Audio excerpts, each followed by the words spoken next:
Bonjour à toutes et à tous, bienvenue sur le plateau de Le Turf TV pour votre émission consacrée au Quintet Plus 5-5 du jeudi 6 juin à Vichy. Pour m'accompagner aujourd'hui, j'ai le plaisir de recevoir le spécialiste du trot du journal Week-end, Emmanuel Ballot. Bonjour Emmanuel. Bonjour Frédéric et bonjour à tous. C'est donc le prix Vichy Célestin qui nous intéresse ce jeudi sur l'hippodrome de Bellerive. Ils seront 18 au départ, répartis sur 3 échelons de départ avec un parcours de tenue, 3525 mètres à parcourir. Je vous propose tout de suite de passer au sommaire de cette émission, avec bien sûr pour commencer l'analyse du Quintet 5-5 qui nous permettra de découvrir au passage le bruit des pistes d'Emmanuel, qui nous livrera ensuite son pronostic et surtout son ticket tout fait pour viser le jackpot au 5-5 sur le turf.fr.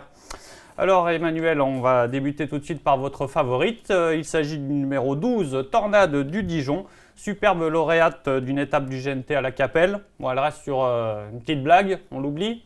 Oui, on l'oublie cette blague, c'est ma jument de cœur. J'en faisais l'une de mes favorites pour le GNT 2013. Elle a gagné l'étape de la Capelle. La Capelle, c'est beaucoup de tenues. Il va en falloir à Vichy. Jean-Michel Bazir connaît Vichy comme sa poche. Pas comme sa poste.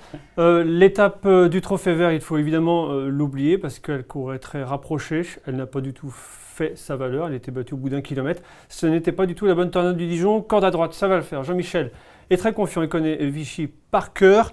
C'est une Jacques de Bellouet, 3005. Et surtout, de vous à moi, Frédéric, je vois surtout que les concurrents du deuxième poteau me semblent bien meilleurs que ceux du premier. J'opte largement pour le deuxième poteau. C'est vrai qu'on semble avoir un deuxième échelon bien Oui. fourni. Et d'ailleurs, vous avez retenu en deuxième position le numéro 13, Reggae Durzi, un concurrent qui a lui aussi brillé dans les étapes du GNT ce printemps. Tout à fait. En parlant de GNT, Frédéric Prat, son entraîneur, a opté pour cette course alors qu'il pouvait courir la veille l'étape du GNT d'hier à Laval. La raison est très simple. Reggae Durzi, c'est avant tout un droitier à Vichy.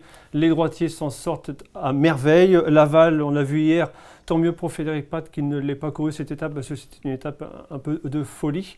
Remportée par Eric Raffin, ça ne l'aurait pas fait. La Reggae Durzi, c'est même pour moi la base la plus sûre à l'arrivée du 5-5. Il a tout pour lui, déférer des 4. Le cheval possède gros de tenue, un coup sûr à l'arrivée. Il a des superbes stats en plus justement sur cette hippodrome de Bellerive. Oui, de toute façon, il a des superbes stats, Reggae Durzi, dès lors que c'est un tracé corde à droite. Cabourg, Vichy, Amiens et consorts. Et on va poursuivre avec le 11, Célessao de Loup. Alors, pas de tourpeau, mais une dernière sortie quand même bien rassurante. Elle, c'est un peu l'arlésienne parce que c'est un coup, on la voit, 3 coups, on la voit pas. Elle est mauvaise 5e d'un quintet en nocturne à Vincennes. Depuis, je me suis dit, celle-là, je crois qu'elle est en fin de carrière. Et elle nous a remontré le bout de son nez du côté d'Anguin. C'était même plaisant. Célessao de Loup, en classe pure, c'est largement en dessous de Tornade du Dijon. Mais je m'en méfie beaucoup parce que c'est une jument saisonnière. Retour au beau jour, ça va l'avantager. Déférer des 4. Laurent Abrivard n'est pas homme à aller à Vichy pour rien. Il s'y déplace que très rarement. Je m'en méfie beaucoup. La corde à droite, elle a déjà bien fait. Aucun souci. Ouais. Je pense qu'il n'y a aucun souci. Je D'accord. pense que c'est pas le premier souci que j'ai avec Célessao, c'est la sagesse. Elle répète pas toutes ses courses. Voilà, c'est tout. C'est surtout ça. On poursuit toujours au deuxième échelon, comme on l'a dit, ça semble vraiment le. Oui, ça le se passe, poteau où il ça faut se passe au s'appuyer. deuxième poteau. D'ailleurs, ils sont beaucoup déférés au deuxième poteau. Avec le 10, Trésor du Breil, qui vient de très bien courir sur cette même piste. Battu ce jour-là par un cheval Vagabondumag dont il faut retenir le nom, pas facile à prononcer, facile mais je à me dire, suis mais il faut le appliqué. retenir. On ne va pas se tromper à chaque fois. C'est un super trotteur que Bruno Bourgoin aime beaucoup, moi aussi. Donc ce jour-là, cette deuxième place est d'autant plus excellente que le chrono est très bon. Trésor du Breil, c'était déjà très bien un petit peu avant dans le temps du côté de Laval. Éric Raffin le connaît par cœur, il va lui donner du train. Et Éric sait le faire. On l'a vu hier à Laval. Trésor du Breil, c'est un peu avec Reggae Durzi, pour moi, le deuxième coup sûr à l'arrivée du 5-5. D'accord, et on va poursuivre avec justement le cheval le mieux engagé du premier poteau. Il s'agit du 8, Turbo Jet. Alors Emmanuel, où en est-il ? C'est le seul que j'ai retenu du premier poteau parce que justement au niveau conditions et forme, il y a eu du mieux dernièrement à Vincennes. J'ai bien aimé son parcours du quintet C'était pas le quintet, c'était la première épreuve de vendredi dernier à Vincennes. C'était très bien. Le cheval un peu braqué dans le parcours, mais corde à droite, il n'est que mieux à mon humble avis. Jean-Étienne Dibois appelle Pierrot Vercruis son ami. L'association fait feu de tout bois, ça marche du tonnerre. Pareil, le cheval ne descend pas à Vichy pour rien, l'engagement est tip-top. C'est un joyau d'amour, donc c'est pas le plus grand des courageux comme trotteur dans la course, mais franchement, à ce poteau, corde à droite, vu son regain de forme, moi c'est la dernière fois que je le mets s'il ne fait pas l'arrivée. Si Turbo Jet n'est pas dans le 5-5, je ne le mets plus jamais dans un C'est la pronostic. course test. C'est vraiment sa course. Toutes les conditions sont réunies. Le cheval revient bien, la tenue, il n'en manque pas. De courage, il en manque un peu. Corde à droite, puis Robert Cruiser du bois, l'engagement, tout. Alors on poursuit en revenant au deuxième échelon, avec cette fois donc le plus riche de ce deuxième échelon. Il s'agit du 17 Quotient GD qui va nous permettre de découvrir notre bruit des pistes, puisque Christophe Chalon nous a déclaré à propos de Quotient GD « J'avais le choix entre 3 engagements et j'ai opté pour cette course à Vichy ». Donc c'est bon signe. C'est bon signe, d'autant plus que ça peut paraître un peu culotté contre les 6 et 7 ans. Quotient GD ne vient pas en priorité dans une sélection, mais ce que j'aime chez ce trotteur, c'est que c'est un diamant GD qui est décédé comme étalon, mais qui a donné beaucoup de trotteurs qui ont super bien vieilli. Quotient GD du côté d'Amiens, lors du GNT, c'était extra, il finissait comme une balle, il était ferré. Je n'en croyais pas mes yeux, je ne pensais pas qu'il pouvait réaliser une telle valeur. Là, il est déferré des postérieurs. Christophe Chalon n'est pas un adepte du déferrage. Non, on peut noter que c'est seulement la 5e fois de sa carrière qui est déferré à 9 ans. À 9 ans, donc c'est dire que Christophe se déplace avec de grandes ambitions. En théorie, c'est la 7-8e chance de la course, mais c'est peut-être celui qui va faire la différence au niveau des cotes et la cote permettre amusante, de toucher un petit 5-5 qui sort un peu des sentiers battus. On poursuit avec le 14 Renato All-Star. Alors des moyens, mais il reste sur 2 disqualifications. Oui, mais Philippe Daugeard est un homme qui ne se trompe que très rarement avec ses chevaux. On le voit en ce moment avec sa bonne Solea Rivelière et son petit champion, l'univers de Pan. Là, il insiste avec Renato All-Star. Ça fait quand même plusieurs courses rapprochées. C'est parce que c'est un droitier. C'est parce que Philippe l'aime beaucoup.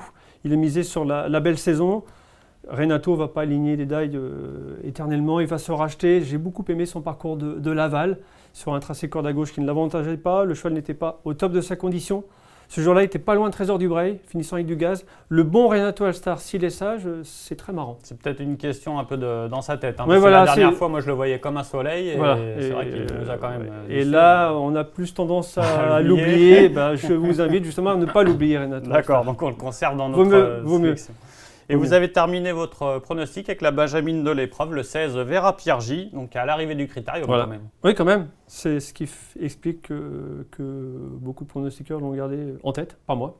Que 8e, c'est un risque à prendre. Thierry Duvel d'Estaing m'a dit 3-4, pas mieux.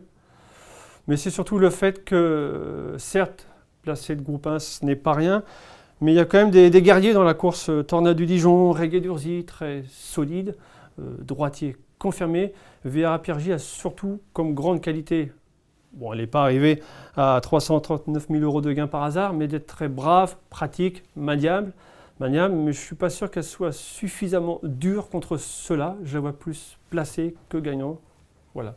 Une petite indication quand même, c'est elle est D4 pour la première fois. Pour la première fois. Ouais, c'est un plus, paramètre. mais je lui préfère des aînés beaucoup plus endurcis qu'elle.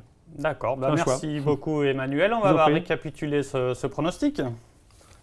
Alors en tête de ma sélection, le 12 Tornade du Dijon, devant le 13 Reggae d'Urzy, le 11 Célessao de Loup, le 10 Trésor du Braille, le 8 Turbojet, le seul que j'ai retenu du premier poteau, le 17 Quotient GD, le 14 Renato All-Star et le 16 Vera Piergi.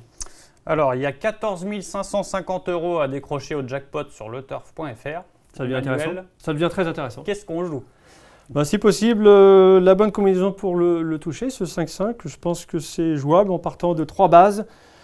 Le 12 Tornade du Dijon que j'ai placé en tête parce que pour moi c'est la jument de la course. Si elle fait sa valeur, elle va faire l'arrivée, disputer la victoire, j'en suis sûr et certain. Et les 2 autres bases qui sont plus solides parce que moins fautifs, à savoir le 13 Reggae d'Urzy et le numéro 10 Trésor du Braille. Donc 3 bases, 12, 13 et 10 en base. Et 7 associés, vous avez choisi pour compléter. Donc, dans l'ordre de mon pronostic, le 11, le 8, le 17, le 14 et le 16. Et je rajoute là Lotis Photo parce que Dominique Lochneux le connaît bien. Lotis Photo a gagné un quintet l'an passé à Vichy. Dominique Lochneux, quand on ne l'attend pas en général, c'est là qu'il fait l'arrivée, donc je m'en méfie. Et Scream, parce que le cheval est très bien. Scream fait peur. Scream est parfait, on peut aussi faire celle-là, mais je ne le vois pas mieux que 400 celui-là.